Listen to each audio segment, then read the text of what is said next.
2 பேரும் பார்த்தோன்னே, ஜெய் கமல், உங்க கேரக்டர் ரஜினிங்கிற மாரி ஒரு ஒரு ஃபீலிங் எனக்கு வந்துட்டே இருந்தது. நான் அந்த புக்ல கூட நான் இல்ல நீங்க எனக்கு அப்ப நீங்க உங்களோட ரிவ்யூ பார்த்து தான் எனக்கு தெரிஞ்சது. உங்ககிட்டயும் நான் பேசினேன்.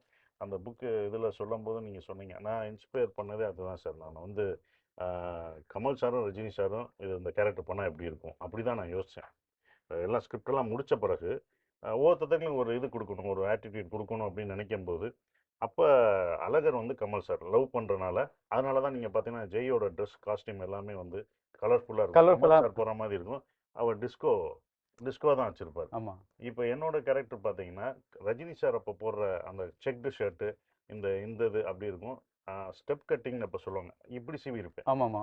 ஸோ அப்படிதான் நான் வந்து நான் கதை யோசிச்சு கதை ரெடியான பிறகு இவங்களுக்கு என்ன கொடுக்கலாம், எந்த மாதிரி இந்த கேரக்டர் இது பண்ணலான்னு போது எனக்கு இவங்க 2 பேரும் இவங்க 2 பேரும் அப்போ பண்ணலை. இவங்க பண்ணியிருந்தா எப்படி இருக்கும்? இவங்க 2 பேரும் ரீக்ரியேட் பண்ண மாதிரி தான். இவங்க 2 பேரும் இந்த கேரக்டர் பண்ணியிருந்தா எப்படி இருக்கும் அப்படின்ற ஒரு ஸ்ட்ரக்சரில் தான் அதை நான் பண்ணேன் சார். ரைட். அது ஆக்சுவலி ஒரு ஒரு ஒரு ஒரு எப்படி பாரதி ராஜா வந்து கமல், ரஜினி இல்லாம 16 பதினேழுல சப்பானி, பரட்டன்னு சொன்னாரோ, அதே மாரி இந்த படத்துலயும் அப்படிதான். பிகாஸ் ரிலேட்டிவ்லி நியூ, எல்லாருமே நியூ இல்ல. ஸோ உங்க கேரக்டர் தான் பதிஞ்சதே தவிர, உங்க யாரு ஸ்டார் அந்த மாரி அது பண்ணலாம். அது அப்படி பண்ணல சார். அப்படி இருந்தா இவங்க அவங்க லைவா பண்ணா எப்படி இருக்கும்? ஆமா. அப்படிதான் நம்ம இமேஜின் பண்ணது. இப்போ நீங்க வந்து 80ஸ் நம்ம போயிருக்கோம். அது வந்து அ எ எங்க போனாலும் இளையராஜா பாட்டா இருக்கு. இப்ப பெல் பாட்டம்ஸ் இருக்கு. அ முரட்டுக்காலை ஷோ இருக்கு. அ அந்த மாரி எல்லாமே அந்த 80ஸ் ஒரு ஒரு இது இருக்குல்ல. அங்க தான் போய் நம்ம இந்த கதைய வைக்கணுங்கிறது உங்களுக்கு எப்படி 80s 80ஸ்? சார். முதல் ஒரு 2 விஷயம் சார். ஏன் 80s வச்சேன்னா சார், முதல் வந்து இது பழிவாங்குற கதையா இருந்தனால, இத்தனை வருடங்கள் கடந்து அந்த பழி உணர்ச்சி இருக்கும் அப்படின்ற ஒரு விஷயமா இருந்தது. அது. ஆனா முக்கிய காரணம் என்ன சார், 80ஸ்ல தான் ரவுடிசம் வந்து மதுரைக்குள்ள ஜாஸ்தி வந்தது. ஓகே. ரவுடிசம்ன்றது 80கள்ல வந்த டைமு. அரசியலுக்குள்ள வந்ததும் அந்த டைம் தான் அப்படின்ற ஒரு விஷயம்னால, 80ஸை நான் வந்து சூஸ் பண்ணேன். அதுதான்.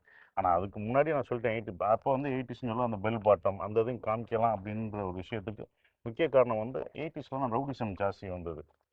மதுரைக்குள்ள வந்து 80ஸ்ல வந்து தான் வந்து அந்த ஒரு காரணம் அதான் மெயின் காரணம் வச்சுட்டு, அதுக்கப்புறம் அந்த பெல் பாட்டம் அது கலர்ஃபுல்லாக சேர்ந்துருச்சு. 80ஸ்ன்னு நம்ம யோசிச்சிட்டாலே வந்துருமே. அப்படி வந்துருச்சு. அப்படி வந்தபோது தான் அதுதான் மெயின் ரீசன். ஸோ நீங்க வந்து ஆக்சுவலி மதுரையில நீங்க நீங்க மதுரைக்காரர் தான். 80ஸ்ன்னு சொல்லுவாங்க. அரசியலுக்குள்ள வந்ததுன்னு நான் வச்சேன்ல. ஆ. ஆக்சுவலா நான் எடுத்தது இப்போ கூட ஜேம்ஸ் சார்ட்ட இந்த 15 வருஷத்துல நாங்க பேசும்போது, நான் சொல்லும்போது ஜேம்ஸ் சார்ட்ட வந்து சொல்லும்போது ஏன்னா வந்து இது கிடையாது. கண்கள் என்றால் சாங்கே நான் வைக்கல. ஏன்னா இதுல வந்து நான் வச்சதே வந்து only Ilaiyaraaja sir background song மட்டும்தான். இப்ப இந்த பாட்டு வருது பார்த்தீங்களா? இந்த பாட்டு மதுரை கா மதுரை. இல்ல இப்போ அ சிறு பொன்மணி. ஆ. அது மட்டும் தான் சாங். ஆமாமா. லவ் சாங் வேற. கண்கள் இருந்தால் கிடையாது. ரைட். சிறு பொன்மணி அசையும் அது அது மட்டும் தான் இருக்கும். அப்புறம் இது தோட்டம் கொண்ட ராசாவே. ஆ. அப்போ சோகமா இருக்கும்போது இதயம் போகுதே. இப்படி அவரோட பாடல்களா தான் நான் எலக்ட் பண்ணேன். படத்துல பாட்டே கிடையாதுன்னு நான் அவர்ட்ட சொன்னேன். ஏன்னா முதல் படம் வாய்ப்பு குடுத்துட்டு பாட்டே இல்லாம அப்படின்னாரு. ஒரு பாட்டாவது குடுன்னாரு. அதுக்கப்புறம் தான் நான் குடுத்தேன். ஏன்னா, அவங்களோட மீட்டிங் பாயிண்ட் வந்து ஹீரோ, ஹீரோயினுக்கு வந்து 4 சீன் தான் படத்துல இருக்கு.